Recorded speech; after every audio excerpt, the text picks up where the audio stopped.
le fait que j'ai choisi de continuer l'anglais, je me dis c'est un regret quelque part parce que ça a vraiment forcé mon rapport à cette langue et je prends plus de plaisir à parler anglais en fait. Enfin, à chaque fois que on me parle d'anglais ou que je pense à m'exprimer en anglais, du coup je me rappelle des cours, du travail en plus et vraiment, enfin, ça ne me donne plus envie de progresser dans cette langue.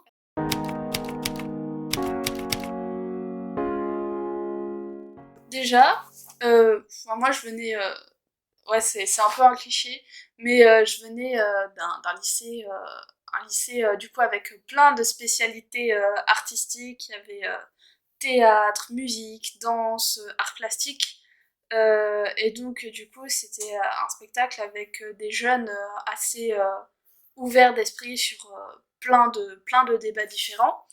Et là déjà je me suis retrouvée dans un lycée beaucoup plus traditionnel avec des gens dont je partage pas forcément les valeurs.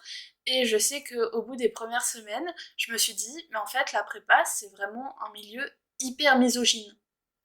Je saurais pas comment l'expliquer, c'est pas forcément ouvertement dans le sens où on va nous rabaisser en tant que femme, mais c'est vraiment des petites actions, des regards un peu méprisants parfois. Et du coup, j'en ai parlé avec d'autres filles de ma classe ou d'autres garçons à l'inverse. Et les filles de ma classe avaient le même constat, alors que certains garçons s'en étaient vraiment jamais rendu compte. En plus, on est dans un milieu littéraire où il y a beaucoup plus de filles que de garçons. Et pourtant, des fois, on voit des garçons, mais ils parlent à des filles, mais d'une manière vraiment rabaissante. C'est-à-dire que quand elles se trompent, c'est parce que franchement, elles ont vraiment rien compris, c'est pas possible.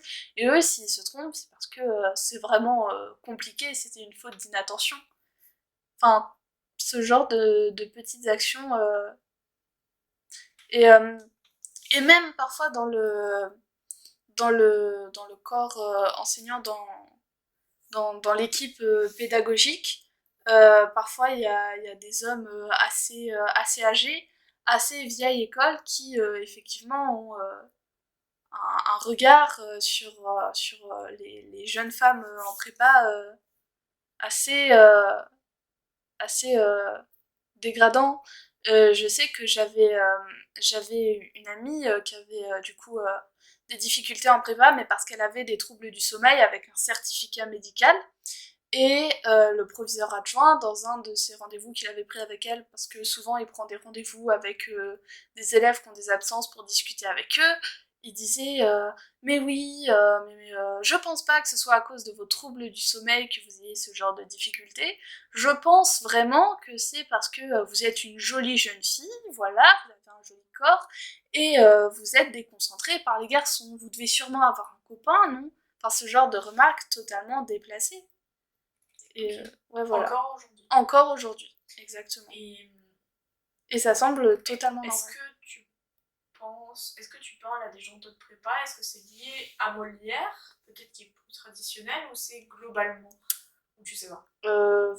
Bah, du coup, c'est vrai qu'à Janzé, il y a quand même pas mal de brassages, donc je parle avec les gens d'autres prépas.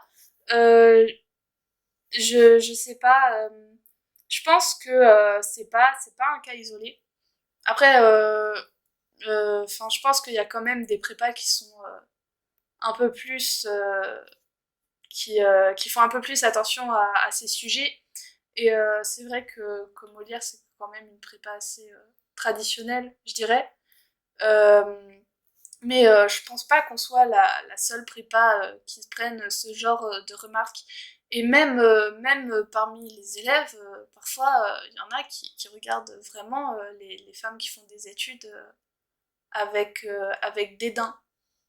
Et, mais après, je sais pas si c'est propre au milieu de la prépa ou si c'est par rapport à la société dans laquelle on vit en général.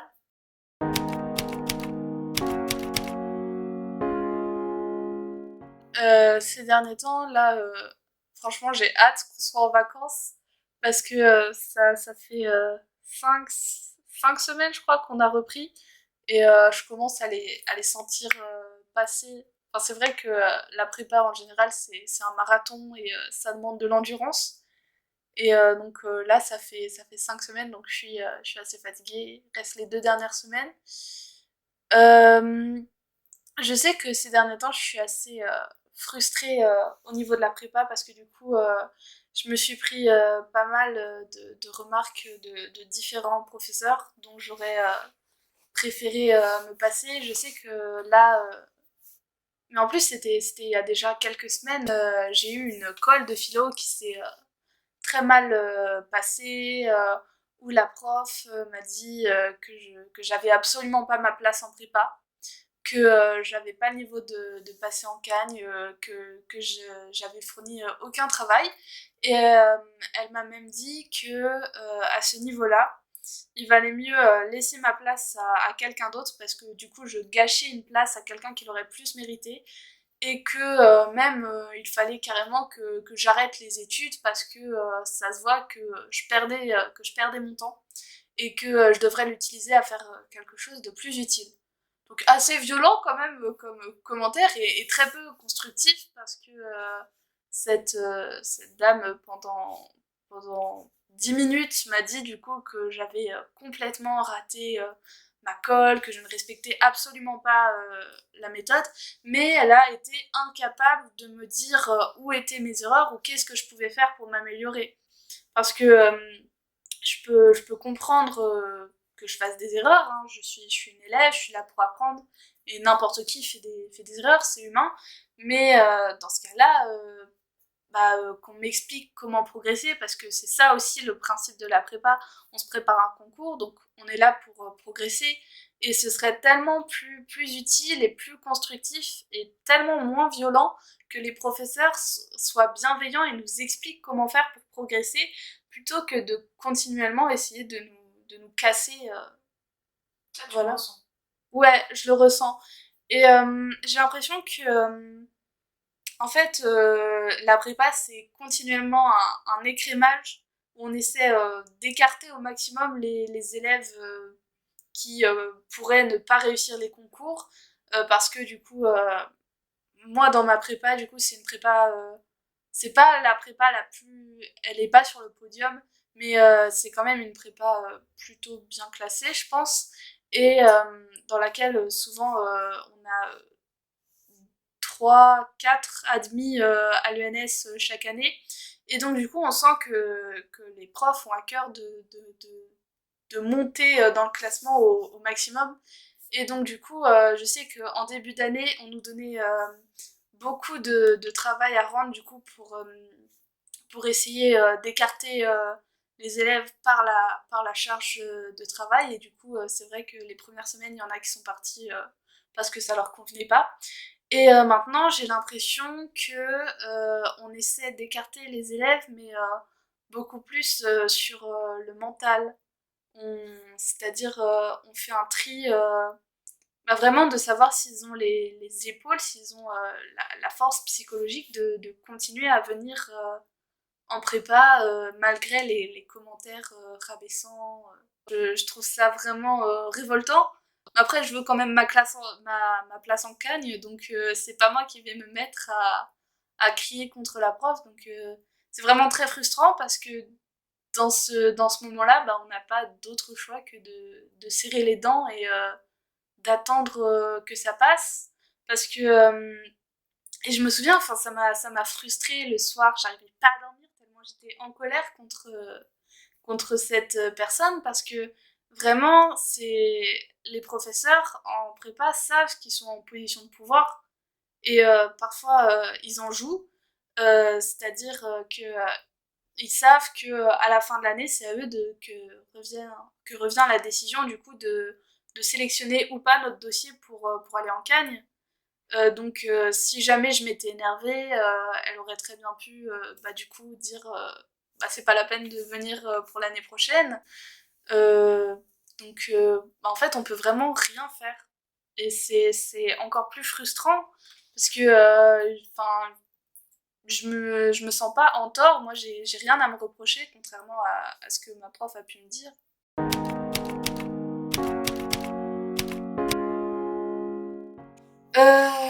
Je vais aller en Cagne quand même, bah déjà parce que j'aime bien le cadre de l'internat. Euh, J'aime bien le fait d'être à Paris, enfin l'ouverture culturelle que ça propose, ça me plaît. Et j'ai envie de continuer en Cagne parce que du coup, comme l'hypocagne, en fait, c'est une préparation à la canne, j'ai envie de voir commencer parce que du coup, je me dis c'est quand même dommage de toute une année avoir entendu en boucle que tout ça c'est une préparation pour la canne, que le véritable challenge c'est en canne que ça commence pour finalement ne pas y aller.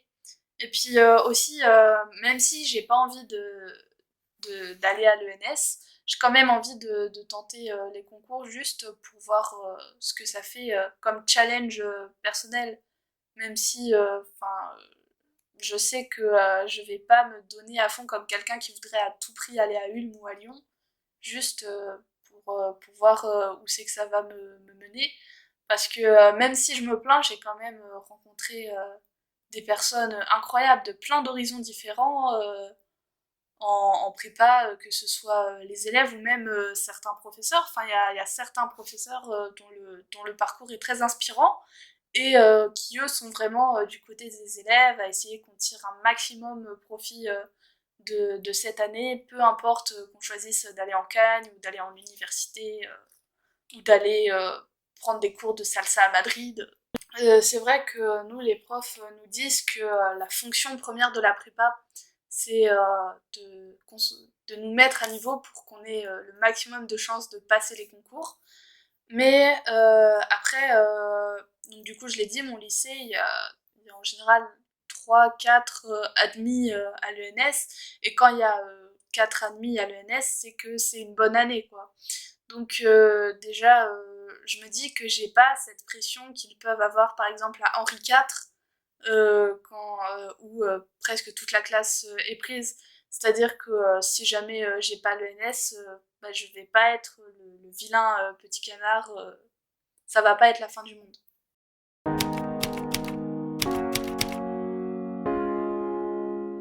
Enfin, ça dépend des matières. Il y a des professeurs qui vraiment nous font sentir qu'on est là pour apprendre et nous font vraiment du coup sentir, enfin, qui nous transmettent vraiment l'envie d'apprendre et le goût de la découverte.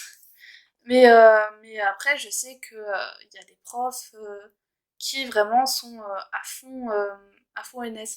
Par exemple, je sais que enfin je sais pas si c'est intentionnel, mais mon professeur d'histoire, il nous fait des dissertes et des exercices qui vont compter au concours, mais à côté, il nous fait aussi faire des fiches de lecture, il nous a montré comment se servir de Gallica, comment faire des recherches sur Gallica, alors que c'est pas forcément quelque chose sur quoi on sera évalué pour le concours de l'ENS. Et vraiment, on voit que lui, ce qu'il a à cœur, c'est du coup de nous transmettre un peu d'intérêt pour la découverte et la recherche en histoire. On voit que c'est quelqu'un de passionné par sa matière et qui cherche à transmettre sa passion avant du coup de nous, de nous préparer au concours. Même s'il y a toujours l'aspect concours qui est présent dans un coin de la tête.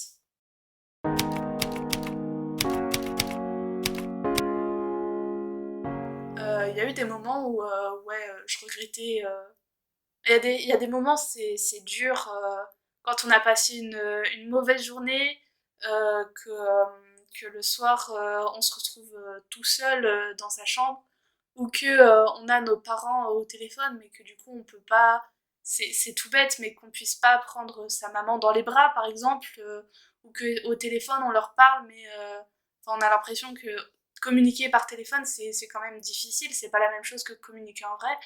des fois, je me sentais vraiment seule par rapport à tout ce qui m'arrivait. Et c'était vraiment dur. Et je me disais, mais pourquoi est-ce que je suis allée là?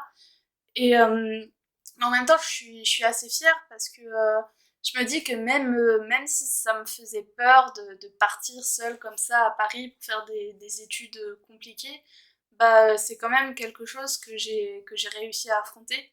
Du coup, j'en garde une certaine fierté. Les gens que j'ai rencontrés là-bas, je regrette absolument pas de les avoir rencontrés. Euh, voilà, et les connaissances que j'ai acquéries aussi, je suis très fière d'avoir appris autant de choses.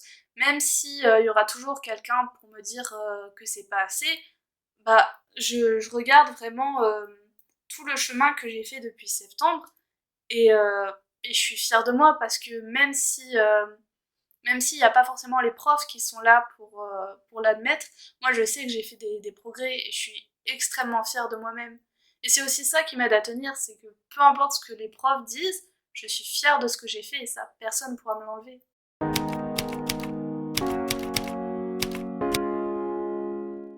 Du coup, c'est compliqué parce qu'il y a un concours à la clé, mais déjà, essayer au maximum de diminuer cette ambiance de rivalité parce que parfois ça en devient vraiment pesant et changer du coup l'attitude des professeurs parce que les élèves qui viennent en prépa savent qu'ils sont là pour travailler parce que c'est pour ça qu'on a signé et ceux qui sont pas prêts à recevoir une telle charge de travail, de toute façon ils vont partir rapidement au bout des premières semaines.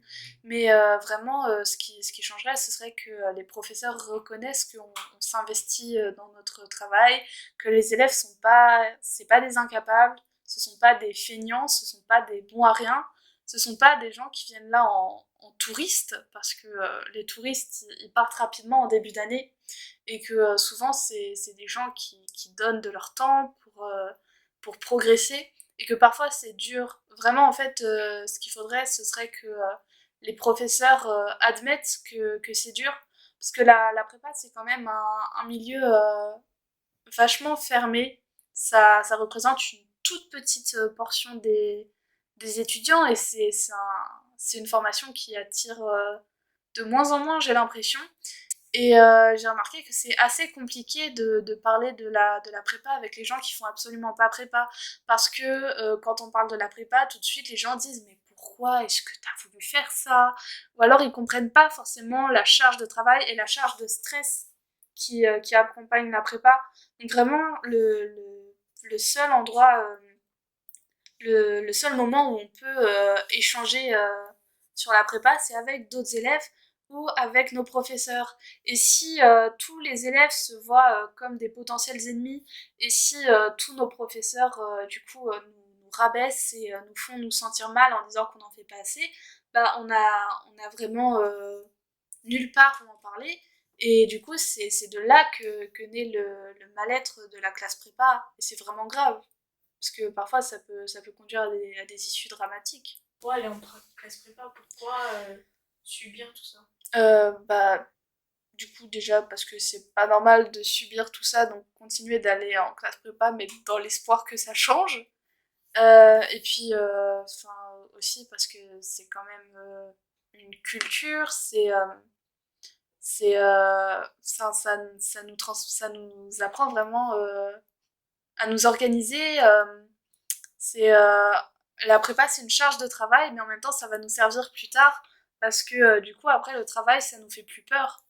C'est-à-dire, enfin, là, je suis encore dans ma formation, mais je pense que après, quand j'aurai terminé la prépa, au bout de 2 ans ou de 3 ans, plutôt deux, parce que je pense pas que je vais faire une troisième année, euh, je me dirais, j'ai réussi à affronter la prépa. Donc maintenant, je peux affronter n'importe quel travail. C'est vraiment une force, je pense. Une fois qu'on sort de prépa, c'est une force qu'on a réussi à développer. C'est aussi des connaissances utiles qu'on a acquéries. Et c'est aussi des liens forts qui se tissent parce que En prépa, on se fait pas forcément beaucoup d'amis, mais je suis convaincue que les amis qu'on se fait là-bas, c'est des amitiés qui vont durer, parce que bah, c'est un peu nos compagnons de souffrance. Donc je pense que la manière dont fonctionnent certains professeurs, donc rabaisser les élèves et les humilier, c'est absolument pas légitime. Après, je pense que une formation dans laquelle il y a beaucoup de travail, c'est pas forcément ça le mauvais aspect de la prépa, parce que souvent les élèves qui vont en prépa savent que va y avoir beaucoup de travail. C'est vraiment pas le travail qui m'a dérangé. Évidemment, c'est épuisant et des fois, j'aimerais bien juste passer ma journée sous ma couette, même si je peux pas me le permettre. Mais c'est pour ça que c'est pour ça que j'ai signé, donc je peux pas reprocher aux gens de me donner du travail. Mais en revanche, ce que je trouve inacceptable, c'est le manque de reconnaissance et l'humiliation que nous font subir certains enseignants. Et c'est absolument pas normal parce que l'élève se sent mal. Enfin, en fait, je me dis que le comportement que certains enseignants ont en prépa, ce serait vraiment mais inacceptable d'avoir un tel comportement au lycée ou au collège. Et pourtant, les élèves ont pratiquement le même âge. C'est-à-dire que si au grand oral du bac, l'examinateur nous arrête pour dire stop mademoiselle, vous n'avez absolument pas compris l'exercice, vous n'avez pas votre place ici, arrêtez les études parce que vous n'y arriverez jamais, on crierait au scandale. Et pourtant, quand un colleur le fait en prépa, personne ne dit rien, alors que les élèves ont vraiment le même âge. À peut-être un an de différence pour certains, mais c'est la même chose pour moi. Donc ça doit rester tout aussi choquant. Parce que vraiment, parfois, quand on en parle, les gens nous disent bah oui, mais c'est la prépa, c'est triste, mais c'est normal. Et non, c'est pas normal. À aucun moment, être agressif, être humiliant ou être rabaissant, ça donne envie aux élèves de se dépasser. Alors peut-être que pour certains, ça leur donne une rage et du coup, ça leur donne envie de montrer au professeur qu'il a tort. C'est vrai dans un premier temps, mais au bout d'un moment, entendre quotidiennement que ce qu'on fait, c'est pas suffisant et qu'on réussira jamais à faire assez, bah vraiment, ça nous fait mal et on peut en garder des séquelles sur le long terme. Justement, je pense que la prépa, l'essence même de la prépa, c'est de développer le goût d'apprendre, c'est de cultiver sa curiosité. Et donc du coup, il faudrait vraiment travailler sur cet aspect-là et c'est possible parce que avec la multiplicité des disciplines en prépa, euh, la prépa, c'est un milieu qui peut convenir aux personnes curieuses et désireuses d'apprendre. C'était français. Enfin, aux personnes qui ont le désir d'apprendre. Donc, vraiment, je pense qu'il faudrait davantage travailler sur cet aspect-là, sur le fait que la prépa, c'est là pour nous aider à découvrir. C'est pour les personnes qui ne sont pas forcément encore fixé sur une orientation précise, c'est-à-dire par exemple une personne qui est fan d'histoire mais qui en même temps aime tout autant les lettres et les langues.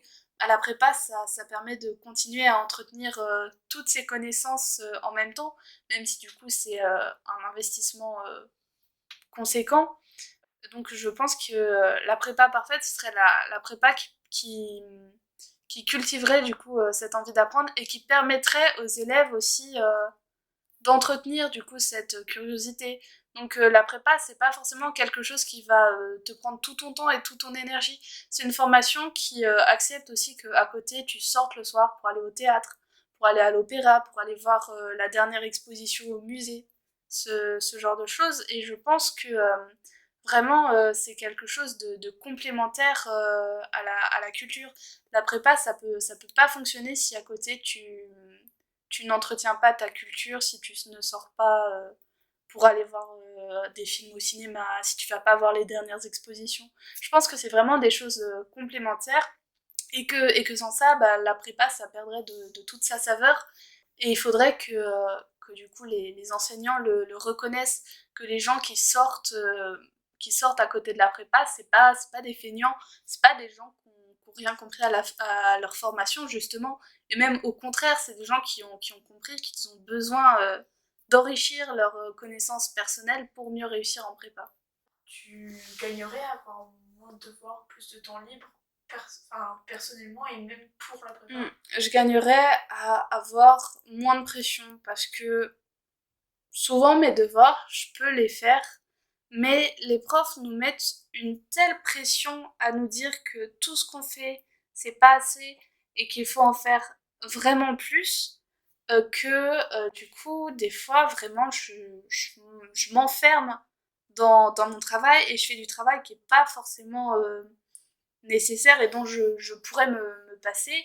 Et à la place de ce travail, je pourrais sortir dehors et ce serait tellement plus efficace parce que au bout d'un moment, on sature, notre cerveau, il est plus autant efficace. Enfin, parfois, dans notre emploi du temps, on a des blocs de 3 heures. Et on peut pas se plaindre, parce que si jamais on se plaint, les professeurs vont dire que la jeunesse d'aujourd'hui est beaucoup moins travailleuse que eux, à leur époque, quand ils étaient en prépa, ils se plaignaient beaucoup moins et qu'ils acceptaient de travailler. Mais en fait, c'est pas ça le souci. C'est que il y a des études qui ont démontré que passer un certain laps de temps, le cerveau ne parvient plus à se concentrer autant et que c'est important de faire des pauses, de nous aérer l'esprit dans le travail. Et justement, en fait, le fait que les profs nous disent qu'on n'en fait jamais assez, des fois, ça nous pose, ça, oula, des fois, ça nous pousse justement à nous enfermer dans notre chambre avec nos livres, nos fiches de révision et juste à plancher comme des bêtes de concours. Mais au final, c'est du bachotage, c'est du bourrage de crâne et bah, c'est du temps perdu parce que c'est pas des connaissances qu'on va réussir à s'approprier. C'est juste du par cœur et on va recracher tout ça sur une copie, mais au final, qu'est-ce qu'on aura réussi à en tirer?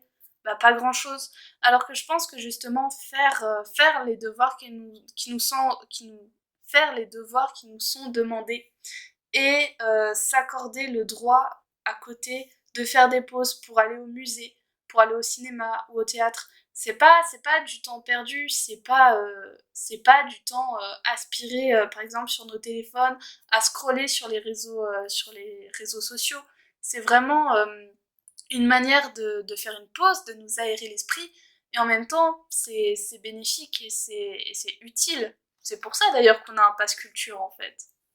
Donc en plus, on est à Paris, donc ce serait vraiment contre-productif de pas saisir cette opportunité parce que c'est une chance qu'on a enfin, avec le métro, vraiment, on peut aller au théâtre, on peut aller au cinéma.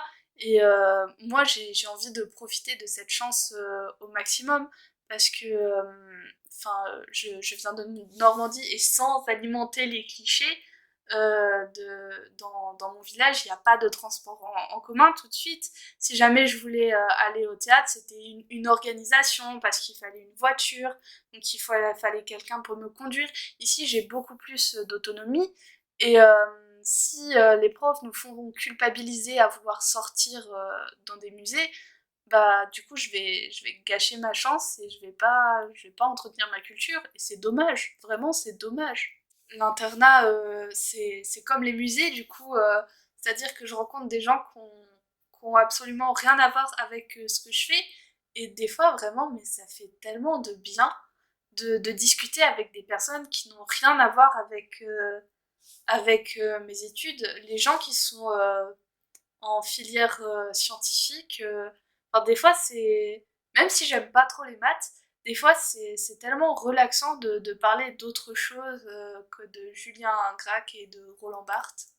Enfin, vraiment, ça détend de pouvoir parler d'autre chose et ça montre que effectivement on n'est pas obligé d'avoir lu les derniers critiques littéraires pour avoir une bonne conversation en fait, que la richesse d'une conversation ça se détermine pas par rapport aux notes qu'on a eues à la dernière dissertation parce que parfois avec certaines personnes de ma classe j'ai vraiment cette impression que si on n'a pas un certain niveau dans la moyenne, on mérite pas de parler avec eux parce que ça va être du temps perdu pour eux.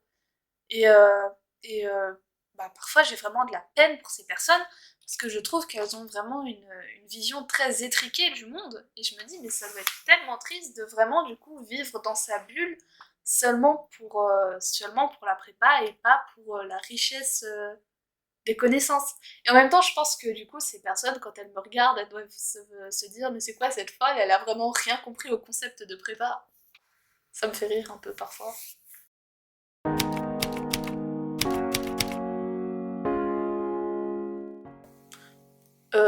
Du coup, rien de trop radical, c'est-à-dire que la prépa c'est important, mais pas trop, c'est beaucoup de travail, mais il faut savoir se laisser du mou. Euh, les commentaires des professeurs sont parfois importants pour progresser, mais en même temps, il faut savoir prendre du recul. Donc, la prépa, c'est vraiment un dosage qu'il faut savoir adopter et du coup, c'est assez dur en début d'année parce que tout est nouveau. Et du coup, il faut apprendre à faire avec. Mais ensuite, une fois qu'on a compris comment fonctionnent les choses, bah, on se rend compte que tout n'est pas si grave que ça le paraît. Et que même si parfois les commentaires des profs font mal, bah, ils ont tort. De toute façon, dans un an, 2 ans maximum, bah, ce seront des gens qu'on rencontrera plus jamais pour ceux qu'on n'a pas envie de revoir. Enfin, c'est vrai, en fait, on se rend pas forcément compte parce qu'on est jeune, mais la prépa, c'est une toute petite partie de notre vie et c'est pas une fin en soi. Vraiment, je considère pas ça comme un aboutissement. Et je pense que c'est aussi ce qui m'aide beaucoup à tenir. C'est que j'ai pas envie que tout s'arrête à la prépa. J'ai des projets, j'ai des envies après la prépa. Et du coup, je me bats pour pouvoir réaliser ces projets plus tard. Voilà, du coup, pour la deuxième partie de cette interview. Encore une fois, j'espère que ça vous a intéressé, qu'il y a eu des questions qui ont été soulevées, voilà, que ça fait réfléchir. En tout cas, moi j'aime toujours autant tourner et monter ces interviews, ça c'est sûr. La semaine prochaine, il y aura un nouveau format qui s'appelle Dans la tête 2. Donc la semaine prochaine, c'est dans la tête d'une hypocagne, une autre personne. Et donc c'est un format beaucoup plus long, un peu dans le style des podcasts Method Shock si vous connaissez. Avec moins de montage, donc il y aura pas de partie, il y aura juste des épisodes de 30 minutes sans trop de montage à l'intérieur. Vous allez voir que tout le début, c'est discours classique. Et plus on avance, et plus on pousse et on creuse et on va voir pourquoi est-ce qu'on est en prépa. Enfin, et la fin, moi vraiment, je trouve ça, les derniers épisodes, ils vont être vraiment super intéressants. Du coup, bah, ça va être pendant plusieurs semaines, la même personne, une demi-heure par une demi-heure, un peu comme là, mais sans montage du tout, sans truc au début ou truc à la fin, bah juste les épisodes les uns après les autres. Sur, du coup, comment pense une personne en hypocaïne. Voilà. Il y aura a priori la même chose pour un MPI, pour différentes filières comme ça, à essayer d'aller creuser, et donc des longues discussions. Et voilà. Voilà, voilà. Et encore une fois, bah, comme d'habitude, n'hésitez pas à commenter, c'est super intéressant, à venir me parler en privé si vous voulez, si vous avez des remarques, à liker, à partager tout ça, parce que bah ça fait une différence pour une chaîne aussi petite que la mienne.